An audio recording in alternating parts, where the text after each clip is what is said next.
Hello everyone, तो स्वागत है आप सभी के अगर फिर से मेरे यूट्यूब चैनल पे। आई होप आप सब बहुत अच्छे होंगे। तो जो भी हमारे अपकमिंग एग्जाम है आरआरबी, जीएमसीएच और नोरसेट 8, उसके बीच में भी अभी कुछ ऐसी पीजीआई की भी बहुत सारी वैकेंसी आई है। तो उनको ध्यान में रखते हुए मैं एक इम्पोर्टेंट चीज़, बहुत ही अच्छी वैल्यूएबल इंफॉर्मेशन आज की इस वीडियो में शेयर करूंगी आप लोगों से। क्योंकि आप सबने सुना होगा fundamental of nursing is a very very important topic. जो हमारे मेजर सब्जेक्ट है उनमें से फंडामेंटल एक मेजर सब्जेक्ट में आता है, फंडामेंटल ऑफ नर्सिंग।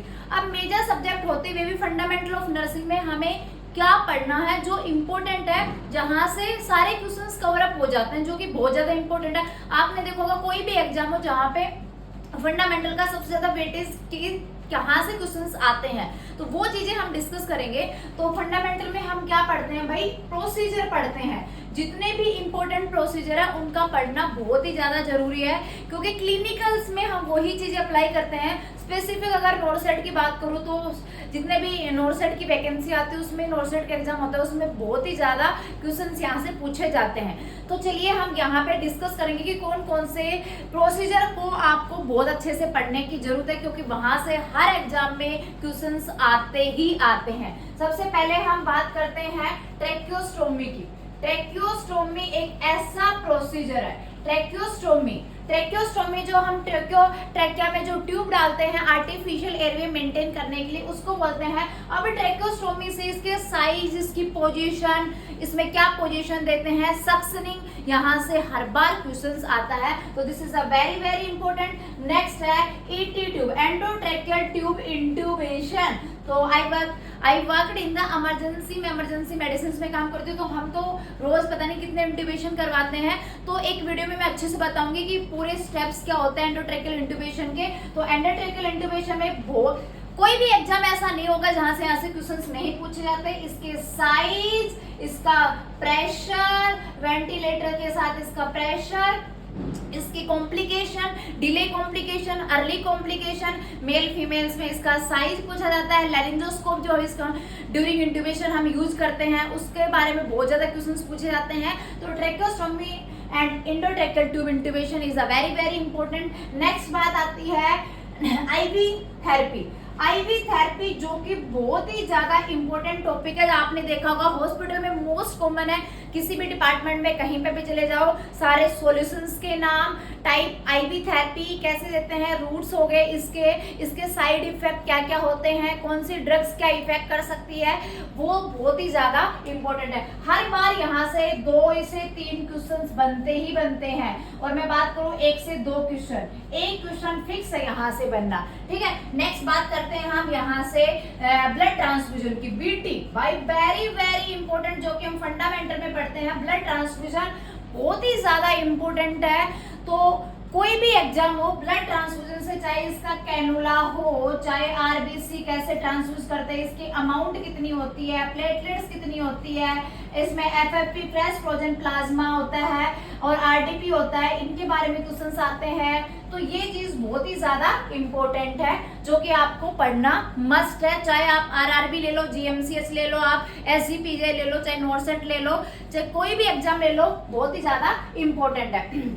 चलिए नेक्स्ट बात करते हैं। तो ये 4 टॉपिक बहुत ज्यादा इंपॉर्टेंट है, अच्छे से देखना और इनको कवर अप करने की कोशिश करना। अगर आप बोलते हो कि मैम आप ये हमें पढ़ा दो, तो इस पे भी काम किया जाएगा, मैं पढ़ा भी सकती हूँ, कोई दिक्कत नहीं है। नेक्स्ट एक कोलोस्टोमी होता है जो कि हम पढ़ते हैं, मेड सर्च में भी पढ़ते हैं और कुछ लोग इसको F1 में भी पढ़ाते हैं। कोलोस्टोमी से बहुत सारे क्वेश्चंस आते हैं। टाइप ऑफ कोलोस्टोमी, किस टाइप का स्टूल देखने को मिलता है, कलर क्या होते हैं, तो ये भी क्वेश्चंस यहाँ से पूछे जाते हैं।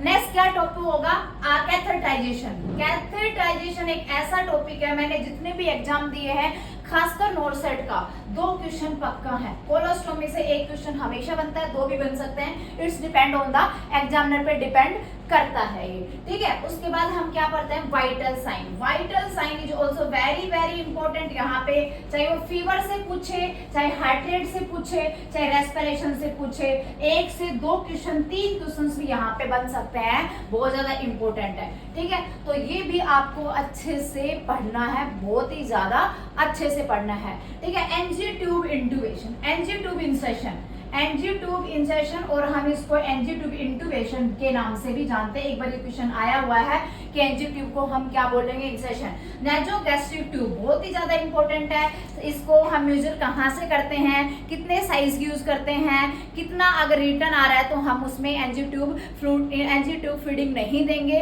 तो ये सारे क्वेश्चन तो कम से कम यहाँ से भी 1 या 2 क्वेश्चन बनने की पूरी संभावना रहती है। तो इन सारी चीजों को आपको ध्यान में रखना है। और कौन कौन से ऐसे प्रोसीजर हैं जहां से क्वेश्चंस पूछे जाते हैं। स्टेजेस ऑफ द डेथ यहाँ पे आता है, बहुत ही ज्यादा इंपॉर्टेंट है, ठीक है। और आईवी थेरेपी की बात होगी, यहाँ पे कैनुला की बात होगी, type of cannula, colour of cannula बहुत ज्यादा इंपॉर्टेंट है, ये सारे पूछे जाते हैं।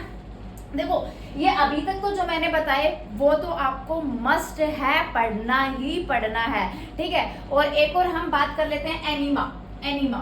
This topic is very very important. Type of enema, types of enema बहुत ज्यादा इंपॉर्टेंट है, क्योंकि हॉस्पिटल में हम ही पेशेंट को एनीमा देते हैं, या नर्सेस जो कि हम पेशेंट को क्या करते हैं, एनीमा देते हैं। नेक्स्ट टॉपिक आता है ड्रग एडमिनिस्ट्रेशन, जो कि नर्सेज का एक बहुत ही ज्यादा इंपॉर्टेंट वर्क है, जो कि हम सबको आना चाहिए। और ड्रग एडमिनिस्ट्रेशन से किसी भी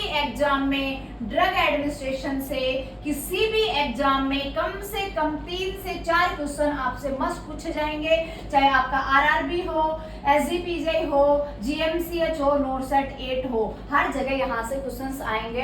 तो याद रखना कुछ टॉपिक्स ऐसे हैं जहां से हमेशा क्वेश्चंस पूछे जाते हैं। और आपका हो गया इलेक्ट्रोलाइट इम्बैलेंस, जो कि बहुत ही ज्यादा मस्ट इंपॉर्टेंट है। 2 से 3 क्वेश्चन फिक्स है, यहाँ से हमेशा पूछे जाते हैं। नेक्स्ट बात आती है acid base balance fundamental of nursing का वो टॉपिक है जहां से एक क्वेश्चन तो मस्ट है, 100%। 2 क्वेश्चंस भी यहाँ से बनने की पूरी संभावना होती है। नेक्स्ट टॉपिक है हमारा, जो कि जहां से क्वेश्चंस आते हैं, वो क्या है हमारा सेंट्रल लाइन इंसेशन के बारे में क्वेश्चंस आता है, जो कि हम सेंट्रल लाइन फंडामेंटल में भी पढ़ते हैं और हम किस में पढ़ते हैं, मेड सर्च में भी हम इसको पढ़ते हैं। एक होता है आपका कौन सा होता है, फंडामेंटल ऑफ नर्सिंग में ये सारी चीजें हम पढ़ते हैं। सेंट्रल लाइन के बारे में भी हम यहाँ पे पढ़ते हैं। एक होता है आपका टीपीएन, टोटल पेरेंटल न्यूट्रिशन, जो कि बहुत ज्यादा इंपॉर्टेंट है। मैंने तो लास्ट टाइम देखा है हर एग्जाम में यहाँ से क्वेश्चन आते हैं। TPN, total parental nutrition therapy, यहाँ से भी क्वेश्चंस बहुत ज्यादा पूछे जाते हैं। तो you have to must read all these topics. जो अभी तक मैंने डिस्कस करे हैं वो टॉपिक तो आपको थ्रो कर ले हैं। मतलब मेरे पास एक नोटबुक है जिसमें ये सारे प्रोसीजर है, ये इतनी सी बुक ही है, ठीक है। इतनी सी बुक में ना सारे प्रोसीजर हैं, सारे के सारे प्रोसीजर, और एकदम अच्छे से कि इसमें से एक भी क्वेश्चंस नहीं छूटेगा आपका, कोई भी क्वेश्चंस नहीं छूटेगा, सारे क्वेश्चंस इससे कवर अप हो जाएंगे। एक और हम बात करते हैं, यहाँ पे एक और टॉपिक रह गया, शायद कौन सा टॉपिक है, एक और हम बात करते हैं एचके वाइटल्स हो गया, वाइटल साइंस हो गया, आपके टोटल पेरेंटल न्यूट्रिशन हो गया, आपका आईवी थेरेपी हो गया, बीटी हो गया, ब्लड ट्रांसफ्यूजन हो गया, और एक हो गया आपका O2 एडमिनिस्ट्रेशन थेरेपी, जहां से हमेशा क्वेश्चंस आते हैं मेथड ऑफ ऑक्सीजन एडमिनिस्ट्रेशन। तो वैसे इतनी सी